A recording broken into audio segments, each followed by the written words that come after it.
Hello, everyone.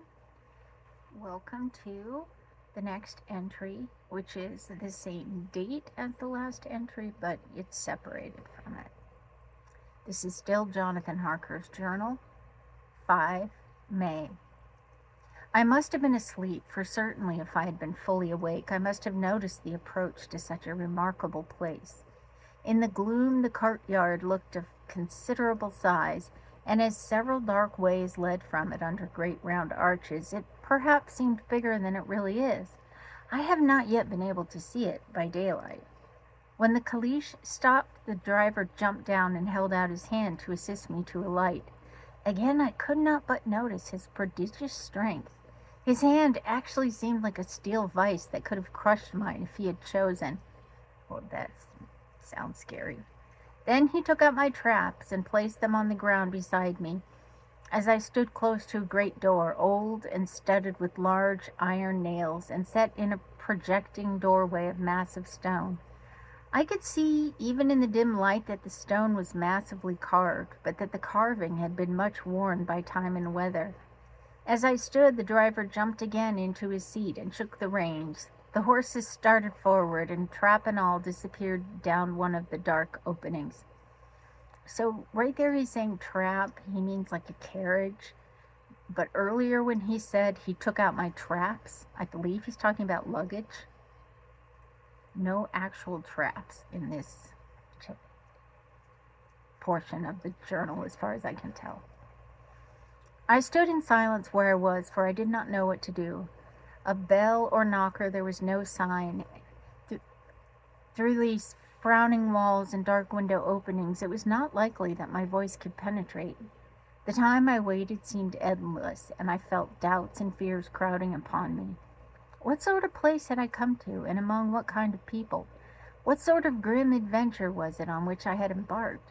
Was this a customary incident in the life of a solicitor's clerk, sent out to examine the purchase of a Baltimore estate to a foreigner? Solicitor's clerk. Mina would not like that. Solicitor.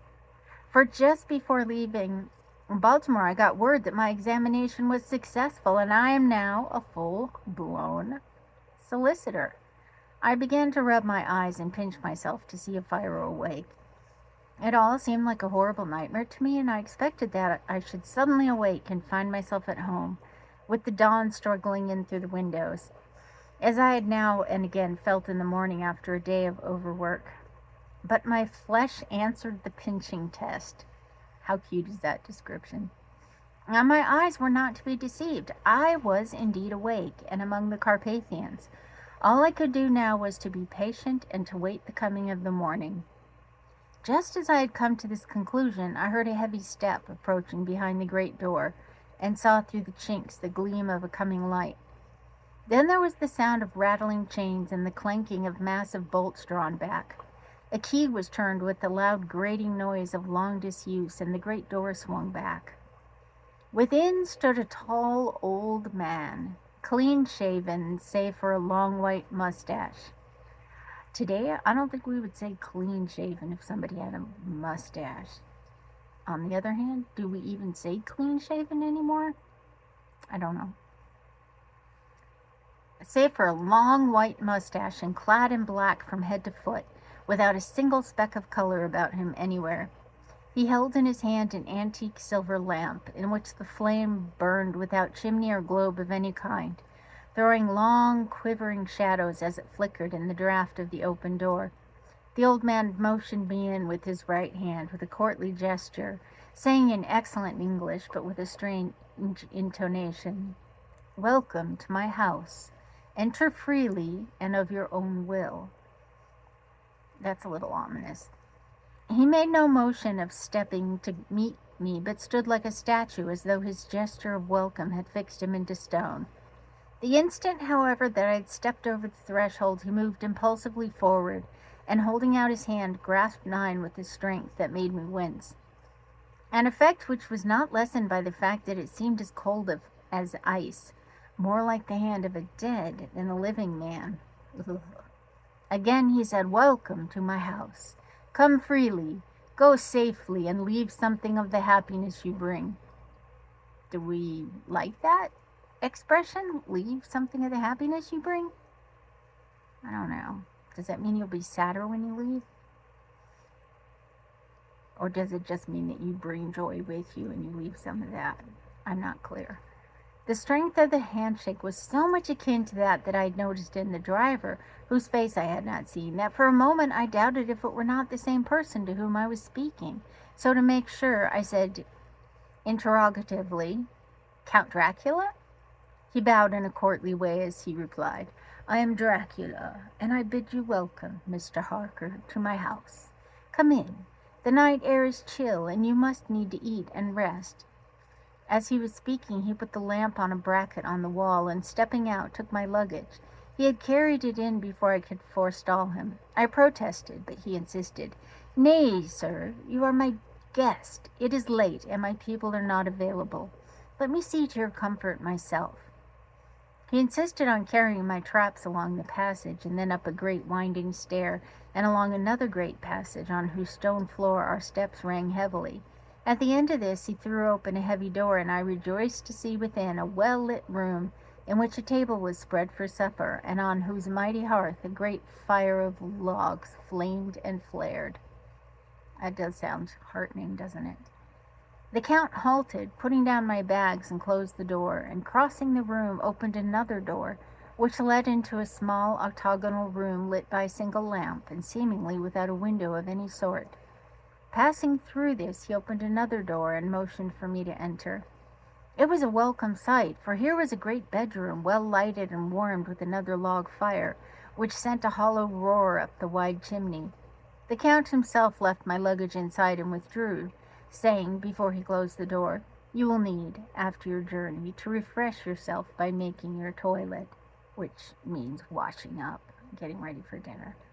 "I trust you will find all you wish. When you are ready, come into the other room, where you will find your supper prepared." The light and warmth and the Count's courteous welcome seemed to have dissipated all my doubts and fears.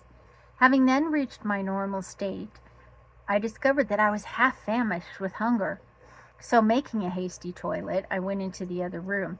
By the way, that's where we get some of the names for colognes, eau de toilette, from that. I found supper already laid out. My host, who stood on one side of the great fireplace, leaning against the stonework, made a graceful wave of his hand to the table and said, "I pray you, be seated, and sup how you please. You will, I trust, excuse me that I do not join you, but I have dined already, and I do not sup." I handed to him the sealed letter which Mr. Hawkins had entrusted to me. He opened it and read it gravely. Then, with a charming smile, he handed it to me to read. One passage of it, at least, gave me a thrill of pleasure. "I much regret that an attack of gout, from which malady I am a constant sufferer, forbids absolutely any traveling on my part for some time to come, but I am happy to say I can send a sufficient substitute, one in whom I have every possible confidence. He is a young man, full of energy and talent in his own way, and of a very faithful disposition. He is discreet and silent, and has grown into manhood in my service. He shall be ready to attend on you when you will during his stay, and shall take your instructions in all matters. The Count himself came forward and took off the cover of a dish, and I fell at once on an excellent roast chicken. This, with some cheese and a salad and a bottle of old Tokay, I don't know what that is either, of which I had 2 glasses, was my supper. During the time I was eating it, the Count asked me many questions as to my journey, and I told him by degrees all I had experienced. By this time I had finished my supper, and by my host's desire had drawn up a chair by the fire and begun to smoke a cigar which he offered me, at the same time excusing himself that he did not smoke. I had now an opportunity of observing him, and found him of a very marked physiognomy.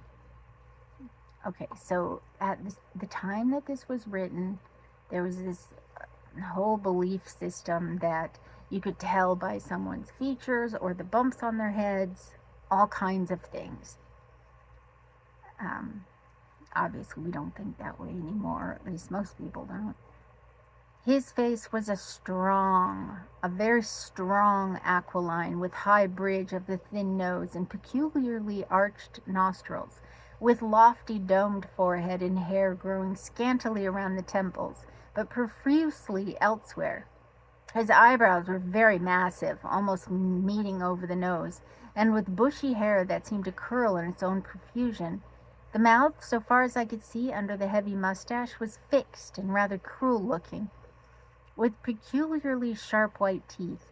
These protruded over the lips, whose remarkable ruddiness showed astonishing vitality in a man of his years. For the rest, his ears were pale and at the tops extremely pointed. Is he perhaps an elf? The chin was broad and strong, and the cheeks firm though thin. The general effect was one of extraordinary pallor. Hitherto I had noticed the backs of his hands as they lay on his knees in the firelight, and they had seemed rather white and fine, but seeing them now close to me, I could not help but notice that they were rather coarse, broad, with squat fingers. Strange to say, there were hairs in the center of the palm. Okay, so that was supposed to be the sign that somebody was a big-time masturbator. The nails were long and fine and cut to a sharp point. As the Count leaned over me and his hands touched me, I could not repress a shudder. It may have been that his breath was rank, but a horrible feeling of nausea came over me, which, do what I would, I could not conceal. The Count, evidently noticing it, drew back, and with a grim sort of smile which showed more than he had yet done his protuberant teeth, sat himself down again on his own side of the fireplace. We were both silent for a while. He didn't feel like maybe he needed to apologize or something, make an excuse. And as I looked toward the window, I saw the first dim streak of the coming dawn. There seemed a strange stillness over them, over everything, but as I listened, I heard, as if from down below in the valley, the howling of many wolves. The Count's eyes gleamed, and he said, "Listen to them. The children of the night, what music they make." Seeing, I suppose, some expression in my face strange to him, he added, "Ah, sir, you dwellers in the city cannot enter into the feelings of the hunter." Then he rose and said, "But you must be tired. Your bedroom is all ready, and tomorrow you shall sleep as late as you will. I have to be away till the afternoon, so sleep well and dream well." And with a courteous bow, he opened for me himself the door to the octagonal room, and I entered my bedroom. I am all in a sea of wonders. I doubt, I fear, I think strange things which I dare not confess to my own soul. God keep me, if only for the sake of those dear to me. And that is the end of today's entries. There's nothing for tomorrow, so we'll have a day off. And hopefully I would love to see you back here on the 7th. Thank you for joining me.